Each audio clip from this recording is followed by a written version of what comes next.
आज हम Hollywood movie 300 को हिंदी में एक्सप्लेन करेंगे। मूवी की शुरुआत में हम देखते हैं कि डीलियोस नाम का एक बहादुर स्पार्टन योद्धा अपने लोगों को राजा लेओनाइडस की कहानी सुना रहा होता है। लेओनाइडस जब पैदा हुआ तब उन्हें भी स्पार्टा के रिवाज के अनुसार चेक किया गया था कि कहीं वो कमज़ोर या विकलांग तो नहीं है, क्योंकि स्पार्टन्स में कमज़ोरों के लिए कोई स्थान नहीं था।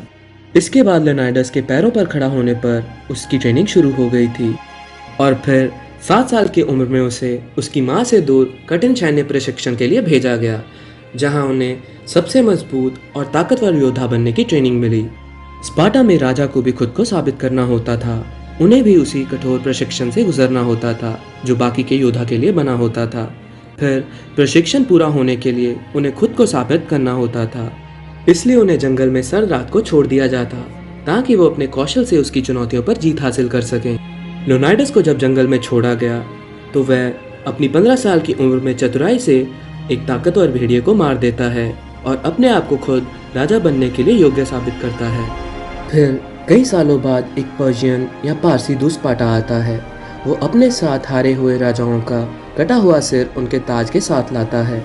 वो पर्शियन दूत लेओनाइडस को अपने राजा ज़र्क्सिस का संदेश देता है। वो उन्हें अपमानजनक लहजे में राजा ज़र्क्सिस की अधीनता स्वीकार करने को बोलता है। लेओनाइडस एक स्पार्टन था और उनके लिए मान और सम्मान सबसे पहले था। लेओनाइडस उस दूत को लात मारकर कुएं में गिरा देता है। अब पर्शियन राजा ज़र्क्सिस स्पार्टा पर हमला करेगा, इसलिए युद्ध करने के लिए स्पार्टा के नियमों और परंपराओं के अनुसार लेओनाइडस को देवताओं के पुजारियों से युद्ध की आज्ञा लेनी होगी। ये पुजारी स्पार्टा के सबसे लालची, दुष्ट और करप्ट लोग थे। यहाँ तक कि राजा को भी इन्हें घूस देनी पड़ती थी, क्योंकि ये सालों पुराना नियम है और कोई भी राजा परंपराओं और नियमों से ऊपर नहीं होता। इसलिए लेओनाइडस इन्हें सोना देता है। ये पुजारी स्पार्टा की सबसे खूबसूरत कुंवारी लड़की को अपने साथ मंदिर में रखते थे। देवताओं से संपर्क करने के बहाने इन्हें ओरेकल कहते थे, लेकिन असलियत में ये लोग उस लड़की का शोषण करते थे। इन लड़कियों की खूबसूरती इनके लिए श्राप थी। ये पुजारी ओरेकल से पूछने के बाद फेस्टिवल का बहाना लगाकर लेओनाइडस को युद्ध करने से मना करते हैं और बोलते हैं कि यदि युद्ध हुआ तो स्पार्टा तबाह हो जाएगा। लेकिन लेओनाइडस के जाने के बाद हम वहाँ ज़र्क्सिस के आदमी को देखते हैं जो इन पुजारियों को ढेर सारा सोना देता है। वहीं हम स्पार्टा के सांसद थेरॉन को भी देखते हैं, जो स्पष्ट है कि स्पार्टा के साथ गद्दारी कर रहा था और ज़र्क्सिस से मिला हुआ था। इन पुजारियों को स्पार्टा पर जीत के बाद और कुंवारी लड़कियां मिलेंगी, ये भी लालच देता है। तो साफ है कि इन पुजारियों ने लेओनाइडस को झूठ बोला। राजा लेओनाइडस जानता था कि यदि वो युद्ध नहीं करेंगे तो ज़र्क्सिस स्पार्टा पर हमला कर सभी मर्दों को मारकर औरतों को गुलाम बना लेगा। लेओनाइडस उन करप्ट पुजारियों के विरोध में जाकर युद्ध करना चाहता था, लेकिन वो असमंजस में था। लेओनाइडस को उसकी रानी गॉर्गो ने हेल्प की ताकि वो रूढ़िवादी परंपराओं से ऊपर उठकर अपने लोगों की रक्षा करे। लेओनाइडस अपने सबसे बेहतरीन 300 योद्धाओं को लेकर थर्मोपाइल की ओर जाता है, क्योंकि थर्मोपाइल पहाड़ों के बीच एक संकरा रास्ता था जहां पर्शिया की सेना की विशाल संख्या कोई मायने नहीं रखती। लेओनाइडस जब युद्ध के लिए जाता है तब वहां थेरॉन अपने सांसदों के साथ लेओनाइडस को युद्ध करने के लिए रोकने आता है। लेओनाइडस उन लोगों को बोलता है कि ये मेरे 300 बॉडीगार्ड्स हैं और मैं इन लोगों के साथ युद्ध पर नहीं घूमने जा रहा हूँ। लेओनाइडस को आगे युद्ध में साथ चलने के लिए अलाइज मिलते हैं। वो लेओनाइडस के साथ सिर्फ 300 सैनिकों को देखकर दंग रह जाते हैं। वो लेओनाइडस को बोलते हैं कि इतने कम योद्धाओं के साथ वो युद्ध कैसे करेगा। लेओनाइडस उन्हें बोलता है कि तुम्हारी सेना में लोहार, आर्टिस्ट और कारीगर हैं और मेरी सेना में सिर्फ योद्धा हैं जो युद्ध करना और उसे जीतना जानते हैं। इसके बाद वो आर्केडियंस भी लेओनाइडस की सेना के साथ युद्ध करने जाते हैं। जब ये लोग थर्मोपाइल के द्वार पर पहुंचते हैं तो उन्हें ज़र्क्सिस की विशाल सेना दिखती है और फिर वहां तूफान आ जाता है। समुद्र में मौजूद उनके सारे जहाज डूब जाते हैं, लेकिन लेओनाइडस को पता था कि ये ज़र्क्सिस की विशाल सेना की सिर्फ एक मात्र टुकड़ी है। वहीं दूसरी तरफ रानी गॉर्गा लेओनाइडस की सहायता के लिए सांसों से मिलकर पूरे स्पार्टा को जंग के लिए तैयार करने की कोशिश कर रही होती है। दूसरी तरफ युद्ध के मैदान में स्पार्टन दीवार बनाते हैं और पत्थरों के बीच में पर्शियन सैनिकों को मारकर डालते हैं। तभी वहां पर्शियन राज्य का दूत आता है। वो स्पार्टन्स को धमकी देते हुए ज़र्क्सिस को समर्पण करने को बोलता है। वो स्पार्टन्स को हंटर से मारने ही जाता है कि तभी स्पार्टन्स उसका हाथ काट देते हैं।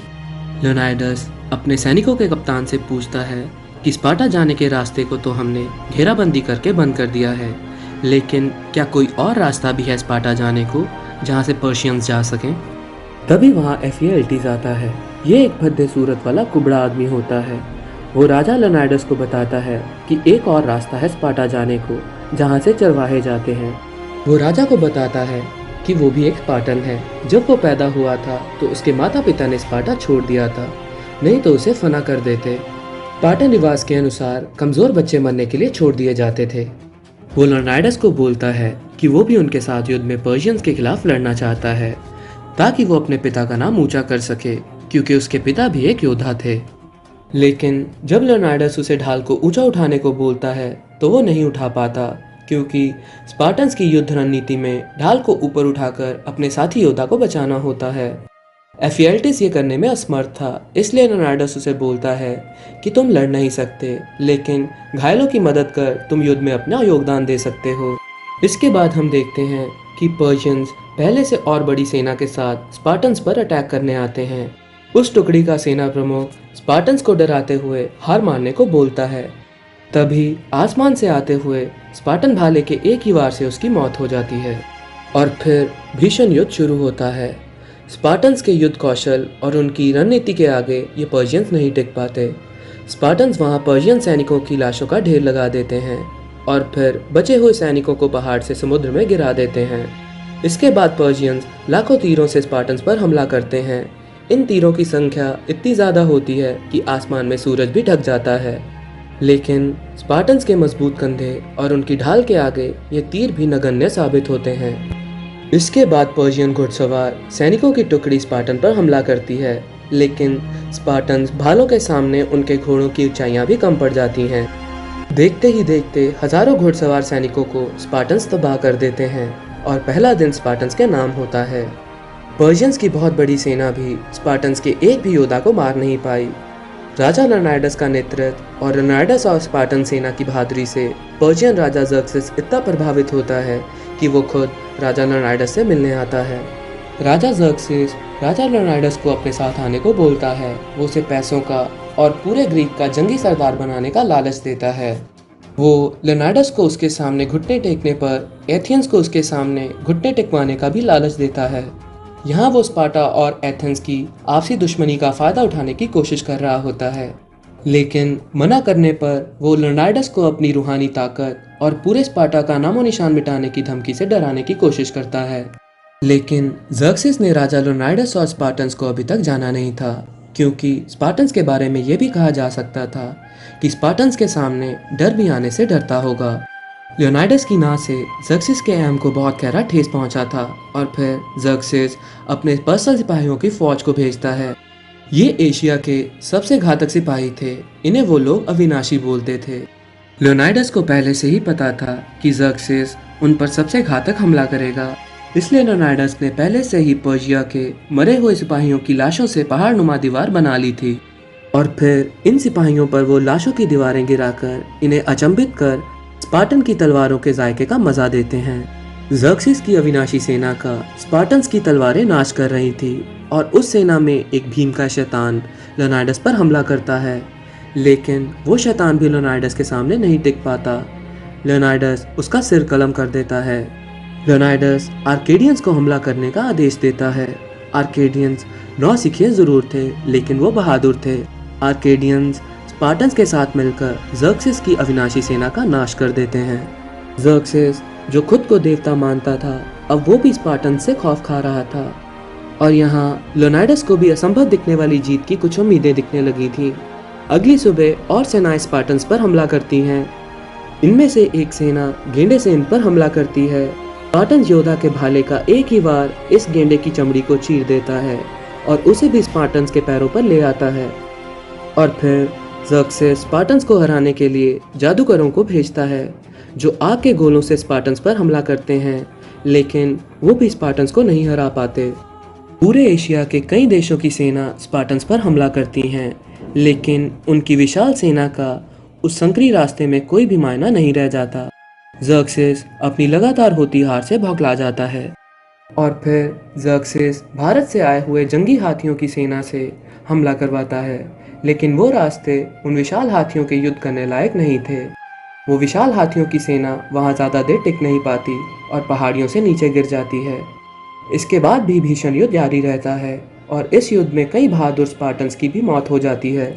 इसी दौरान स्पार्टा के कप्तान का नौजवान बेटा, जो युद्ध में पर्शियंस की सेना का नरसंहार कर रहा था, युद्ध के दौरान ही शहीद हो जाता है। उसकी मौत से स्पार्टन्स कप्तान अपना आपा खो देता है। हालांकि वो दिन भी स्पार्टन्स के नाम रहा, लेकिन उस दिन स्पार्टन्स के खेमे में खामोशी थी। वहीं दूसरी तरफ एफिएल्टिस राजा ज़र्क्सिस के पास जाता है, क्योंकि लियोनाइडस ने उसे युद्ध में अपने साथ शामिल नहीं किया था और एफिएल्टिस ने इसे अपना अपमान माना था। एफिएल्टिस ज़र्क्सिस को स्पार्टा के जाने के लिए चरवाहों वाला दूसरा रास्ता बताता है। ज़र्क्सिस उसे इसके बदले में ढेर सारा पैसा और लड़कियों का लालच देता है। वो ज़र्क्सिस से एक सैनिक वर्दी मांगता है और ज़र्क्सिस के सामने अपने घुटने भी टेक देता है। वहीं स्पार्टा में रानी गॉर्गो अपने राजा लेओनाइडस की सहायता के लिए स्पार्टन सेना को युद्ध में भेजने के लिए सांसद थेरॉन को मनाने का प्रयास करती है। थेरॉन पहले से ही गद्दार था और वो ज़र्क्सिस से मिला हुआ था। वो रानी को सेना भेजने की कीमत के बदले रानी के साथ फिजिकल रिलेशन बनाने की बात करता है।